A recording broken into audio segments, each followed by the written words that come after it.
Are you familiar with the magic of compounding? If you've never heard this before, you might find this very interesting.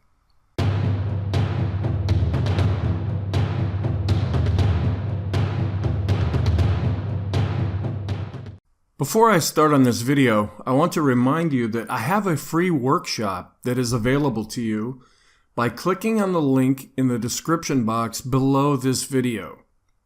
It's about 90 minutes long. I'm not trying to sell you anything. I'm just trying to offer you some insight and different ways that I think, and to help you possibly think in different ways yourself. The coverage includes a lot of different areas. Of course, I talk about the financial markets in general and a little bit about the stock market itself. I also cover sports. I'm a big fan of sports. Music. I've been playing music since I was very young. And I also talk about professional and personal relationships. The goal of this workshop is to help you to think in either new or different ways, as well as for you to get to know me and my style. Many of you watching this may have heard of the power of compounding, where you can take a little bit of money and turn it into a lot of money just through the magic of compounding. Taking advantage of compounding can be very powerful. Albert Einstein is credited with making the following quote: "Compound interest is the eighth wonder of the world. He who understands it earns it. He who doesn't pays it." Now, if he really said that or not, I'm not quite sure, but he is credited with making that statement. Let's go through some definitions about compounding. Compounding involves reinvesting profits. Now, you can also add additional money, but just if you take your profits and reinvest them, that can have a real powerful effect. Profits can be interest. Those of you that have bonds, you're earning interest every month, every quarter, every year. Instead of taking that as income, you use that money to reinvest into the bond. The same is true with stocks. Some stocks pay dividends. These are profits that the company makes and they pass on to shareholders. Instead of taking that as income, you use those dividends to purchase more stock. And capital gains. If you buy a stock at 10 and sell it at 20, you have a 10-point profit. Instead of taking that and putting it in your bank account, you use those capital gains to reinvest and purchase more stock. Rather than keeping this money, you reinvest it. Over time, this can make small profits turn into very large overall returns. So what I'll do now is go through some theoretical compounding. Please understand this is theoretical. It's not realistic. The idea behind this video is just to show you the power of compounding, not the reality of compounding. The key to compounding depends on a number of variables. The first variable is how much do you invest? $100, $1,000, $10,000? You'll start out with a set amount. Also, the rate of return, 5%, 10%, 20%, whatever figure you want to use in your compounding. This is the real key, how often the value is compounded.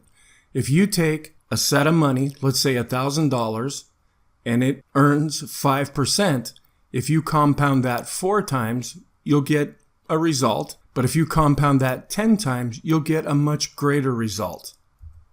Here's an example. If you take $1,000 and you invest that, and it earns 20% in 1 year. Now, 20% is a real high rate of return. Even with the stock market doing really well, a lot of people are not seeing 20% returns, although they are possible. There are different strategies that you can implement that generate weekly, monthly, quarterly, and annual income in addition to capital gains that allow you to have a really nice rate of return. Sometimes that can be as high as 20%. Sometimes it may be as low as 5 or 10%. Sometimes you may even have a negative return. That's why this video is about an idealistic or theoretical possibility. It's not realistic. After 1 year, the value of that $1,000 would grow to $1,200. The $200 is reinvested in year 2. So instead of taking that and using that money, you put that money back into your investments. In year 2, if another 20% return is achieved, the value would grow to $1,440. And that's with your initial $1,000. You haven't even added anything additional to that. This can be repeated over and over and over. That's the idea behind compounding. The greater the amount, so $1,000 would be much greater than $100. The greater the rate of return, 10% will earn you much more than 5%. And the greater the number of compounding periods, compound this 4 times instead of 1 time, the faster the final amount will grow. So you need all 3 of these variables together. So let's go through some theoretical compounding examples. As stated earlier, $1,000 after 1 year with a 20% return would grow to $1,200. If the original amount is compounded on a quarterly basis, so 4 times each year, the value would grow to $2,073.60. Not bad. That's over a 200% return. If the original amount is compounded on a monthly basis, or 12 times, that amount would grow to almost $9,000. 900% return in 1 year. Very unrealistic, but with compounding, theoretically possible. If the original amount is on a bi-weekly basis, so every other week, and we'll figure 52 weeks in 1 year, so half of that would be 26 weeks, the value would grow to over $114,000. If the original amount is compounded on a weekly basis, so 52 times, the value would grow to over $13 million in 1 year. The one thing to be aware of, over the years, there are a lot of people who teach programs about investing, and one person in particular really got a hold of this concept and used it as a marketing tool and just said, well, we're just going to earn 20% every month. And you let that compound 52 times, you're going to be $13 million richer. That person ended up going to prison, not just for that reason, but for a lot of other reasons. So now let's look at the reality of compounding. As can be seen, the numbers can become huge over a short period of time, such as 1 year. Yes, theoretically, you could take $1,000 and turn it into $13 million in 1 year. You need an awful lot of things to go right in order for that to happen, and you need it to go right every time, without any losses. This seems too good to be true, and in fact it is. The reality is that many things prevent the theoretical example from becoming real, and this can include 20% returns are not always realistic. A lot of people just seek 7% a year. They use the rule of 72, which is how long it would take for your money to double. And using that rule, it would take about 11 years. Historical periods have shown that the S&P 500 gets about 10% each year. Now that can be a little bit misleading because you might have 10% as the average, but 1 year may be up 30% and the next year is down 20%. Plus the emotions that are involved in such wide swings. It almost makes it impossible to experience consistent returns of 10% each year. Also, one loss can wipe out most, if not all, profits. You might be going along in your 52 times that you compound things, and you get to 51, and all of a sudden you're wrong and everything gets wiped out. You have a really high success rate, you have a really good rate of return before that investment occurred. With you putting everything on the line like that, if something goes wrong, everything can be wiped out immediately. As the amount grows, it becomes unmanageable. If you get up a spreadsheet, which is what I'm going to go to here in a minute, and you look at week number 36, and you're going, oh yeah, this week I would have just put this amount in and I would have got this much back. Think of what you're going through at that time. You don't manage $1,000 the same way that you manage $10,000. As much as you may apply mental analysis, fundamental analysis, and technical analysis, you get caught up in the amounts that you're dealing with. And it becomes really hard to manage very large amounts of money. The trade sizes become too large, even for something like the S&P 500, which is the most liquid investment available. If you're starting to do millions of dollars of trades back and forth, you're going to get noticed. And it's going to be hard for you to get in and get out. In one of the other videos, I talk about we have advantages that the big guys don't have because we're like a small speedboat that can zip into a position and zip out, where they're like a big cargo ship where they have to turn slowly and they have to plan well ahead of time what direction they're going to take. Well, if you start getting into the markets and have huge amounts that you're managing, now you've become one of those big cargo ships. And then fear and greed are almost impossible to overcome. If you start with $1,000 and you see that grow to $20,000, $30,000, $40,000, $50,000, you're going to go crazy. Yeah, it's nice to have success. It's nice to have good trades that occur in the markets, but something happens to you over a period of time and you start to change your personality. What worked for you when they were smaller amounts, now you're thinking differently, and that may not work as you're dealing with larger amounts.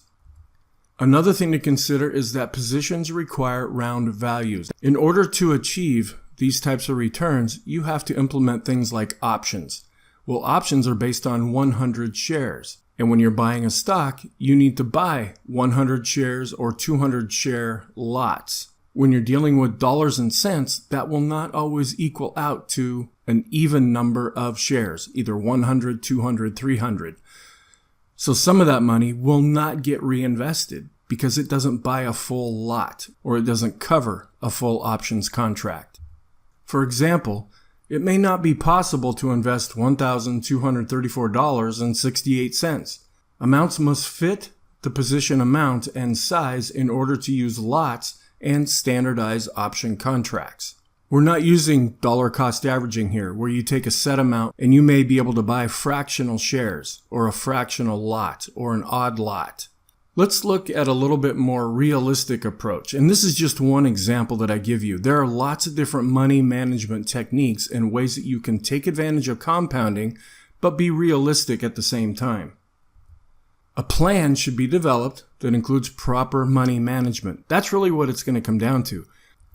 One example that you can implement may be, instead of compounding 52 times, use dollar amounts as plateaus of achievement. You start with $1,000.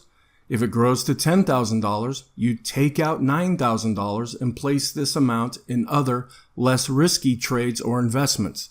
So let's say you have an income producing strategy, and that's turning out income every week, every month, every quarter, and so forth. Once that amount grows to, let's say, $10,000, you start over again. You take out the $9,000 of profit, put it somewhere else where it's not at risk, and now you can start over again with the $1,000.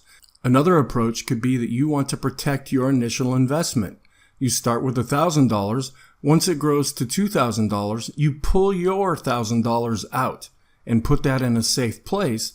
Now you're starting again with profits that are already earned. You're not using your own money to try to get those returns, and you're not putting your own money at risk. Yes, it is your money, but it's not money that you've actually sacrificed to put into the market. These are profits that you've already generated.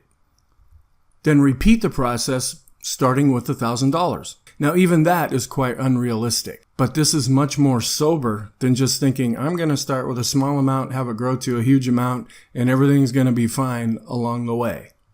It's not going to be fine along the way. The gains will not be as great, but they're still very good. Just think of it. If you can take $1,000 and after 1 year have it grow to $2,000, that's 100% return in 1 year. There aren't any banks that are paying that. There aren't any dividend-paying stocks or interest-bearing bonds that are paying that kind of interest. What I want to show you is just a spreadsheet that I created relatively quickly, where I just plugged in a bunch of numbers. I don't take into account odd lots or round numbers, but I just want to show you the power of compounding. If we start with $1,000 and after 1 year we get some remarkable 20% return, for year 2, that then gives us $1,200 to invest, and then we just keep repeating that over and over. If you compound that 4 times, your amount will grow to over $2,000.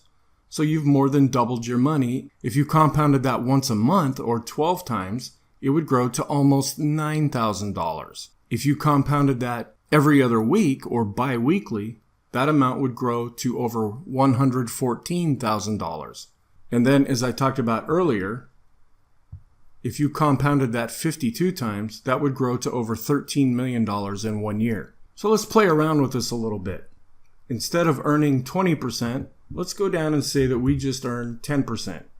Just, okay? That is a good rate of return and nothing to be laughed at. The numbers will be smaller, but they'll still be very significant. If you compound $1,000 4 times, that will grow to over $1,400. 12 times to over $3,000. 26 times to almost $12,000. And then 52 times would compound to $142,000. That would be very good, respectable returns and almost off the charts as far as calculating your rate of return for the entire process. So let's get even a little more realistic and just say 5%. I remember growing up in the 1970s, we would have our little financial classes in school, and they would say, okay, take amount of money, $10, $100, and then compound it at your savings account rate. And we always used to use just 5%. That was the given rate. Well, now 5% would be seen as a really good rate of return because interest rates are so low. Well, back in the 70s, 5% was really low because we were in times of ultra high inflation or hyperinflation. And 5%, you were actually losing money because the inflation rate was at 10, 15, 20% at times. Nevertheless, let's just look at 5%. After 1 year, that would grow to $1,050. Nothing to brag about, nothing to write home about, nothing to retire on. After 4 times, that would grow to a little bit over $1,200. 12 times, almost $1,800. 26 times, $3,500. And then the whopping 52 times, it would grow to over $12,000. So really a good rate of return even at 5%. The idea is we're using the number of compounding periods to our advantage. Our interest rate, 5%, would be high in today's terms, but historically would not be unrealistic. The challenge would be, could you do this 52 times in a row?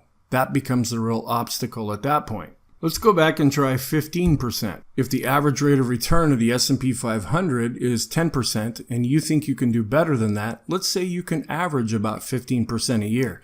You'd be pretty much a rock star if you could, but let's just see what would happen in that case. So at 15%, you compound that 4 times, it would grow to over $1,700. 12 times would grow to over $5,000. 26 times, almost $38,000. And after 52 times, things would grow to about 1.4 million. Really good returns. So I hope this helps you to understand just the power of compounding itself. I have this spreadsheet available. If any of you want that, please contact me. I can email it to you. It's not all that difficult to set up if you know how to work with spreadsheets, but I just plugged in all the formulas and then let the numbers recalculate as they need to. So thank you very much. I really appreciate you taking the time to watch this video. Please click the like or dislike button below. And also leave any comments. I really appreciate that, either positive or negative. Of course, I like the positive comments, but I'm willing to use the negative comments as constructive criticism. Or you can contact me by email if you want to respond either positively or negatively, but you don't want everyone else to read what you're saying. Also, consider subscribing to this channel as we grow this channel. That will really help things, and if you do subscribe, you'll be notified every time I upload new videos. Please access the free workshop that I talk about at the beginning of this video. And I also have a blog where you can read articles that are pretty much carbon copies of these videos, but my writing style and my speaking style are very different. So you may find some of those articles very useful to you. This can be found at spxinvestingblog.com. So thank you again, and I'll talk to you in the next video.